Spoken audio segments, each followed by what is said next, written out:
Cast your mind back to the night of the 29th of June 2006 in Nuremberg, Germany. Portugal against the Netherlands. A last 16 match at the World Cup that began as a football contest and ended as something closer to a street fight. 4 red cards, 16 yellow cards. A referee who lost control so completely that the match became known by one name alone, the Battle of Nuremberg. It remains the most red-carded match in World Cup history. A record that stood for 20 years. A benchmark of football chaos that seemed for 2 decades entirely safe. Last night in Mexico City at a stadium that has hosted 3 World Cup opening ceremonies across 6 decades of history, the 2026 World Cup's very first match came within 1 dismissal of equaling it. 3 red cards. 2 for South Africa, who finished the game with 9 men.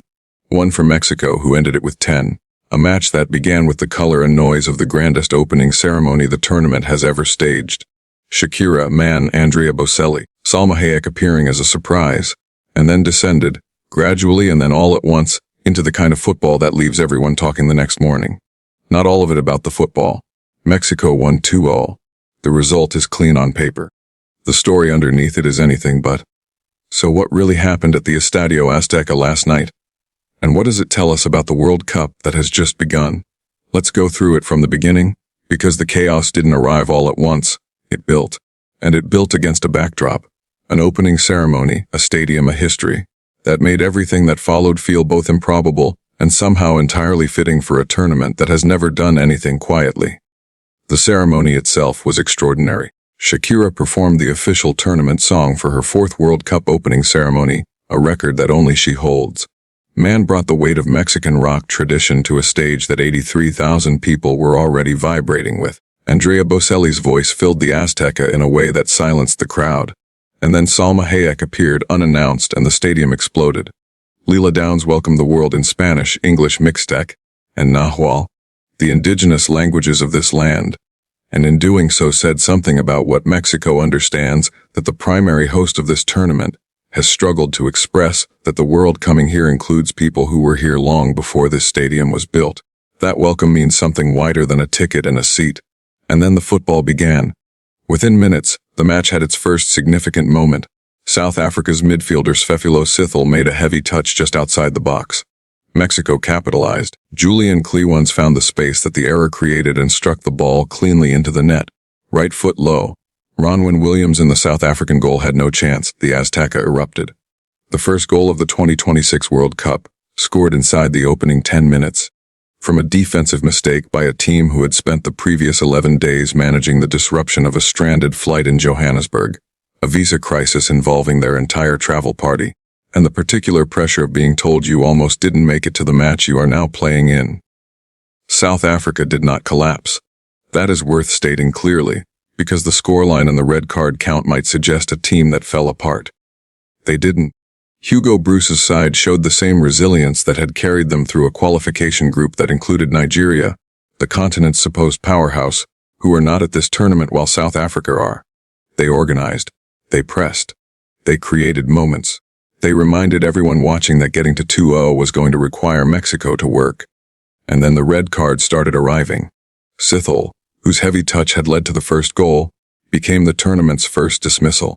The details of exactly what earned him the red card in the second half added another layer of drama to an already tense match. South Africa already behind, now down to 10 men. The mathematics of their evening had changed, but they kept playing. They kept competing. And that is a measure of something real about this team. Mexico pressed their advantage. Raul Jimenez came on. And what followed is the moment that will be replayed long after the red cards and the referee controversy have faded into footnotes. Jimenez scored his first ever World Cup goal. At 35 years old, at his 4th World Cup, in a stadium he grew up watching. And he pointed to the sky, and the tears came, and the Azteca, 83,000 people who already loved him, understood in real time what they were watching. This man was not supposed to be playing football at all. In November 2020, during a match in England, Jimenez rose for an aerial ball and collided with a defender. He went down and didn't get up. Emergency surgery, a skull fracture so serious that doubts were raised about whether he would ever return to professional football, let alone score at a World Cup. He came back. He wore the protective headguard that has become part of his identity. He kept scoring. He passed 45 goals for Mexico, making him the 3rd highest scorer in the national team's history. And then, in the months before this tournament, His father passed away. The man who had watched him through everything. Who had been there through the injury and the recovery and the years of playing through pain. When Jimmy Nez scored and pointed to the sky and the tears came, he was doing what footballers do when the weight of a life suddenly becomes too much to contain within the boundaries of a celebration. He was pointing at his father. In a stadium where the ghost of every great Mexican footballer who has ever played here was present in the noise of 83,000 people. He scored his first World Cup goal at 35, 6 years after a skull fracture that threatened his life, months after losing his father, in the stadium where he dreamed of exactly this moment. If you didn't feel that, you weren't watching. Then chaos reasserted itself. Modiba broke forward for South Africa. Cesar Montes, Mexico's defender, attempted to stop him and fouled him outside the box. The referee reached for his pocket. Red card. Mexico down to 10 men as well. 3 red cards in the opening match of the 2026 World Cup. The joint second most in any World Cup match in history. One short of the Battle of Nuremberg's 4 South Africa with 9 men, Mexico with 10. The final minutes of the opening match of the biggest tournament in football history looked less like the showcase the governing body had imagined and more like a sport testing the limits of what a referee can manage on the grandest stage. That referee, Wilton Sampaio of Brazil, had his own moment that spread across social media before the match was even over. FIFA has introduced a new communication system at this World Cup in which referees use a stadium microphone to explain VAR decisions to the crowd. In theory, a step toward transparency. In practice at the Azteca last night, when Sampaio took the microphone to explain the decision that led to South Africa's second red card, almost nobody in the stadium could understand what he said. The clip spread immediately. The moment a referee at the biggest match of the year, microphone in hand, delivered an explanation that generated more confusion than clarity. It became a symbol of the kind of good intentions that do not quite survive contact with reality. It is difficult not to see it as a metaphor for several other aspects of this tournament. There is also the question of the hydration break. FIFA mandated 3-minute cooling breaks in the 22nd minute of each half across all matches, justified on player welfare grounds given the extreme heat conditions across multiple host cities. At the Azteca, at altitude, in the evening, those conditions were less acute than they will be in Houston or Monterrey in the weeks ahead. But the break happened regardless, and when the cameras cut away from the pitch for 3 scheduled minutes of advertising, the commentary that filled social media was pointed and specific. Players get a compulsory hydration break. The same governing body that introduced that break attempted, the week before this match, to ban supporters from bringing water bottles into the venues. The reversal of that ban, announced after the British Prime Minister called it just wrong, was the right outcome.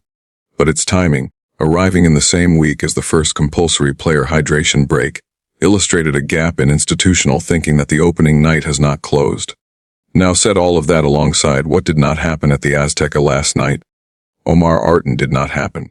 The CAF referee of the year, the first Somali ever to be selected for a World Cup, was not there.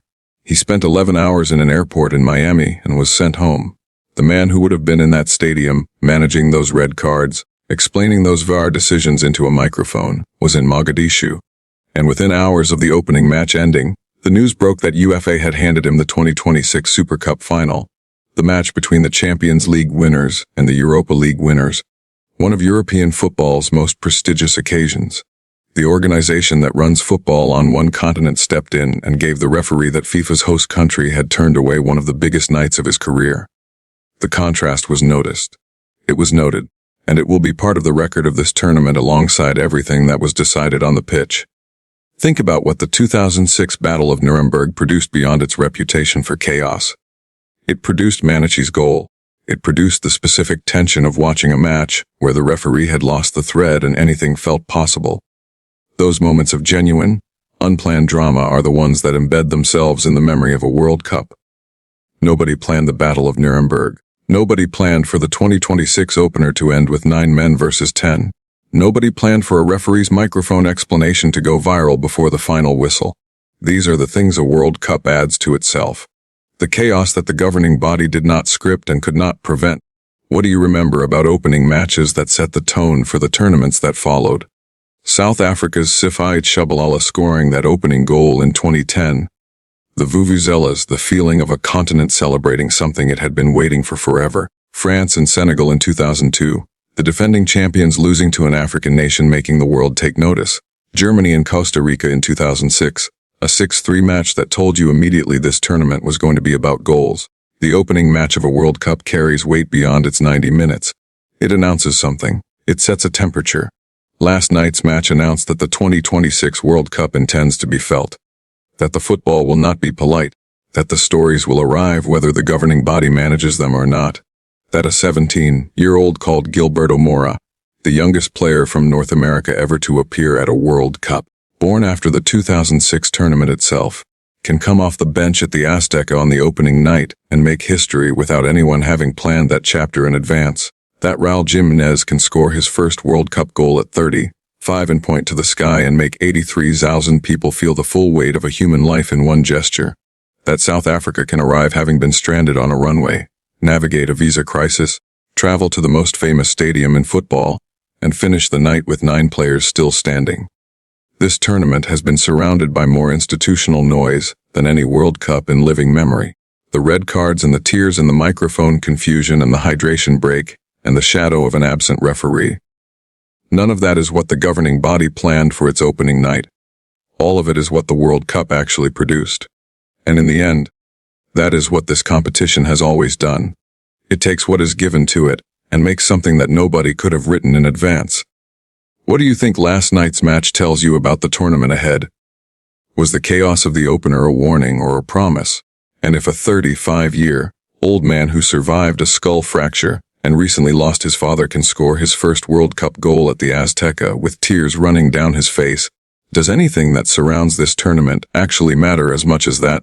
If you found this worth your time, a like helps more than you think. Subscribe if you enjoy thoughtful football coverage, and let me know your view in the comments. I read everyone. Football at this scale is never just a tournament. It is a moment in time, and last night at the Azteca it announced itself.